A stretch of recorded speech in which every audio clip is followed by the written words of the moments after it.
গি এবং হামিরদি এই দুইটি ইউনিয়ন নিয়ে সাম্প্রতিক সময়ে যে পরিবেশ তার প্রেক্ষিতে আমার কিছু বলবার ছিল বিধায় আজকে ভিডিও। প্রিয় বন্ধুরা, আপনারা জানেন যে নির্বাচন কমিশন সাম্প্রতিক সময়ে আমাদের দুইটি ইউনিয়নকে ফরিদপুর ৪ আসন থেকে অন্য নির্বাচনী এলাকার সাথে সংযুক্ত করেছে। তার প্রেক্ষিতে প্রথম থেকেই মানুষের এই সেন্টিমেন্টের সাথে আমরা একমত ছিলাম। আমাদের দল সারাক্ষণ মানুষের পাশে আছে, আমরা এই আন্দোলনের নেতৃত্ব দিয়েছি। ভাঙ্গার মানুষের সেন্টিমেন্ট, এই দুইটি ইউনিয়নকে কোনোভাবেই ভাঙ্গা থেকে বিচ্ছিন্ন করা যাবে না। আমরা তাদের এই দাবিকে রেসপেক্ট করি, অন্তরে ধারণ করি। নির্বাচন কমিশন কোন কারণে কোন প্রেক্ষিতে সেটা করেছে সেটা তারা বলতে পারবে। আমাদের যে বক্তব্য, যে মানুষের হৃদয়ের যে আবেগ আকুতি, মানুষের যে রক্তক্ষরণ, সেটাকে বাদ দিয়ে কোনো রাজনীতি বা সীমানা পুনর্নির্ধারণ হতে পারে না। আমি নির্বাচন কমিশন, সরকার, বিচার বিভাগ সকলের কাছে বিনীতভাবে অনুরোধ করছি যে আইন যদি মানুষের জন্য হয়ে থাকে, সংবিধান যদি মানুষের জন্য হয়ে থাকে, তাহলে মানুষের এই সেন্টিমেন্টের মূল্য দিতে হবে। আপনাদের সিদ্ধান্ত অতি দ্রুত পুনর্বিবেচনা করতে হবে। আমি দৃঢ়ভাবে আশাবাদী।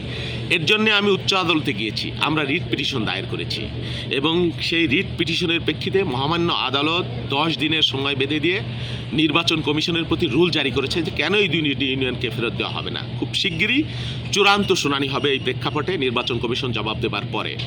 এর মধ্যে আমি সকলকে অনুরোধ করব যে আপনারা বিষয়টিকে ইতিবাচকভাবে দেখবেন।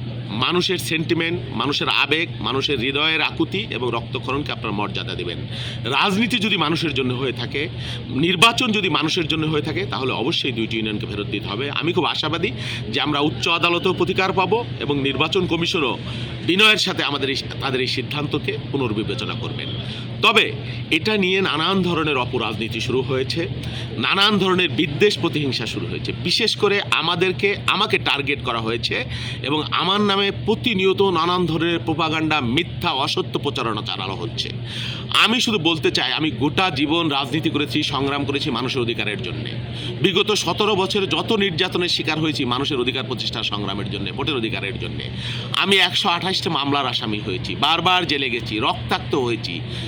আমি মানুষের সেন্টিমেন্টকে আমি সমর্থন করি না, এই কথা বলে যারা প্রোপাগান্ডা তৈরি করছেন তাদের বিশেষ উদ্দেশ্য আছে এবং আন্দোলনের নামে যারা নৈরাজ্য হামলা তৈরি করেছেন তাদেরও বিশেষ উদ্দেশ্য আছে। আমি স্পষ্টভাবে বলতে চাই যে এই ঘটনাকে কেন্দ্র করে ভাঙ্গার কোনো নিরীহ মানুষকে হয়রানি করা চলবে না। যদি কোনো মামলা বাণিজ্য বা নিরীহ মানুষকে হয়রানি করতে হয়, তাহলে আমি বুক পেতে দেবো, তাদের সামনে থাকবো। আমরা মানুষকে নিয়ে রাজনীতি করি, মানুষের সাথে রাজনীতি করি। আমার শেষ কথা, অনেকেই এখন বড় বড় কথা বলছেন। দেখেন, ভাঙ্গা একটি গুরুত্বপূর্ণ অঞ্চল। এই অঞ্চলের উন্নতির জন্য, ফরিদপুর জেলার উন্নতির জন্য বিগত 16 বছরে কি হয়েছে আপনারা বলেন? একটা পুরনো জেলা নাই যেখানে একটা পাবলিক বিশ্ববিদ্যালয় হয় নাই, শুধুমাত্র আমাদের ফরিদপুর বাদে। কী কারণে ফরিদপুর এই বৈষম্যের শিকারটা আমরা জানি না। আপনারা অনেক বড় বড় নেতা ছিলেন, মন্ত্রী ছিলেন, এমপি ছিলেন, প্রধানমন্ত্রী ছিলেন, কিন্তু ফরিদপুরে আমরা একটা পাবলিক বিশ্ববিদ্যালয় এখন পর্যন্ত পাই নাই। সমস্ত পুরনো জেলায় পাবলিক বিশ্ববিদ্যালয় হয়েছে সরকারি, ফরিদপুরের মানুষ পায় নাই। ফরিদপুর একটা বিভাগ হবার কথা অনেক আগে থেকে, অনেক আগে, কিন্তু গোপালগঞ্জে বিভাগ করতে পারছেন না বিদায় সেই প্রতিহিংসা আপনারা ফরিদপুরে বিভাগ দেন নাই।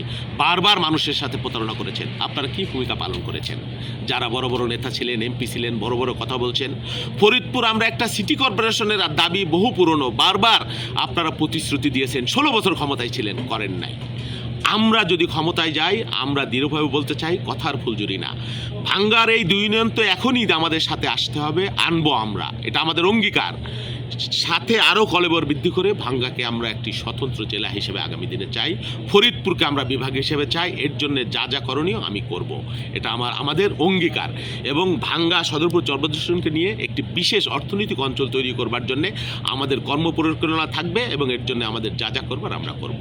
সবাই ভালো থাকবেন। আসেন আমরা সকলের নিরাপত্তা, শান্তি, শৃঙ্খলা বজায় রাখি, রাজনীতি করি সুস্থ, শান্তি এবং স্বাভাবিকভাবে, মানুষকে বিপদে ফেলে না, উস্কানি দিয়ে না, নিজেরা নিরাপদে থেকে মানুষকে বিপদে ফেলার এই যে অপরাজনীতি, এই রাজনীতি বাদ দিয়ে আমরা ইতিবাচক রাজনীতি করি।